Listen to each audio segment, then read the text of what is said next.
शेवग्याची शेंग आरोग्यासाठी खूप फायदेशीर आहे. आठवड्यातून एकदा तरी शेवगा आपण खायलाच पाहिजे. तर शेवग्याची आपण भाजी बनवलेली आहे, शेवग्याची आमटी बनवलेली आहे. आज आपण शेवग्याचं भरीत बनवलेलं आहे. भरीत अगदी चटकदार झालेलं आहे. चला मग तर फारसा वेळ न घालवता भरीत बनवायला सुरुवात करूयात. पण त्या अगोदर अशाच नवनवीन रेसिपी पाहण्यासाठी चटकदार बाय मोहिनीला सबस्क्राईब करायचं आहे आणि बेल आयकॉनवर क्लिक करायचं आहे, म्हणजे नवनवीन व्हिडिओज हे तुमच्यापर्यंत पोहोचू शकतील. चला मग तर आपण भरीत बनवायला सुरुवात करूयात. अर्थात भरीत म्हटल्यावर भाकरी बरोबर तर ते अप्रतिम लागतंच, पोळी बरोबरही छान लागतं किंवा डाळ भाताबरोबरही तुम्ही हे भरीत खाऊ शकता.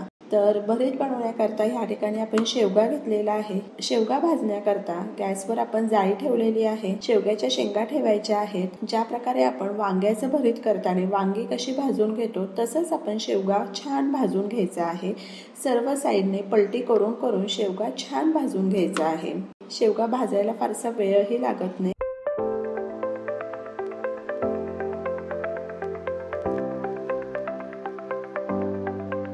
तर या ठिकाणी तुम्ही पाहू शकता सर्व शेवगा भाजून झालेला आहे, थंड झालेला आहे. अशा प्रकारे शेंग फोडून घ्यायची आहे आणि त्यातला गर काढून घ्यायचा आहे.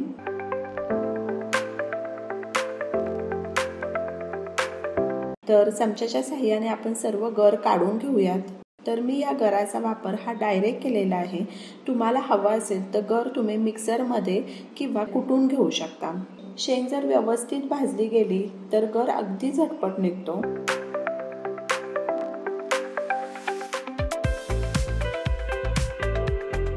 तर अशा प्रकारे आपण सर्व शेंगेमधला गर काढून घेतलेला आहे. तर या ठिकाणी काही लसणाच्या पाकळ्या घेतलेल्या आहे. अद्रकचा एक तुकडा घेऊयात आणि हिरवी मिरची घ्यायची आहे. तर मिरच्या तुमच्या आवडीनुसार तुम्ही कमी जास्त करू शकता. तर या ठिकाणी आपला ठेचा तयार आहे. कढई गरम झालेली आहे, त्यामध्ये तेल घालायचं आहे. तेलाचं प्रमाण थोडं जास्त ठेवलेलं आहे. तुम्हाला हवं असेल तर तेलाचं प्रमाण हे कमी ठेवलं तरी चालेल. आणि अर्धा चमचा मोहरी घालायची आहे. मोहरी छान तडतडू द्यायची आहे. मोहरी छान तडतडलेली आहे. अर्धा चमचा जिरे घालायचं आहे. कढीपत्ता घालूया. कांदा बारीक कापून घेतलेला आहे तो घालायचा आहे आणि एक हिरवी मिरची मोठी कापून घेतलेली आहे ती घालूयात.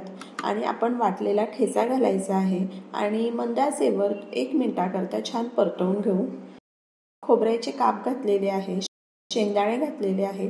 खोबरं शेंगदाणे हे तुमच्या आवडीनुसार आहे. खोबरं किंवा शेंगदाणे आवडत नसेल तर नाही घातलं तरी चालेल. अर्धा चमचा हिंग घातलेला आहे. कोथिंबीर घालूयात आणि छान परतवून घेऊ.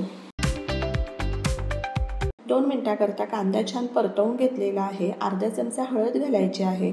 चिमूटभर मिरची पावडर आणि चिमूटभर कांदा लसूण मसाला घालूयात आणि हे सर्व छान मिक्स करून घेऊ. आणि शेवग्याचा गर घालायचा आहे.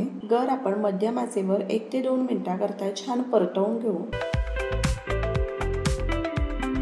चवीनुसार मीठ घालायचं आहे. अगदी अर्धा ग्लास पाणी घालायचं आहे.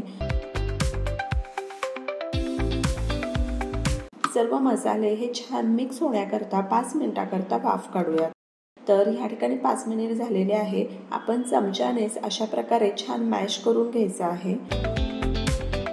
कोथिंबीर घालायची आहे आणि पाणी आटेपर्यंत मध्यम आचेवर छान परतवून घेऊ.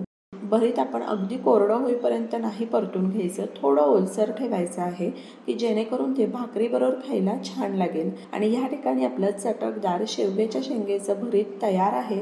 तुम्हीही अशा प्रकारे भरीत करून पहा आणि मला सांगा कसं वाटलं ते. तर अशाच नवनवीन रेसिपी पाहण्यासाठी चटकदार बाय मोहिनीला सबस्क्राईब करायचं आहे आणि बेल आयकॉनवर क्लिक करायचं आहे, म्हणजे नवनवीन व्हिडिओज हे तुमच्यापर्यंत पोहोचू शकतील.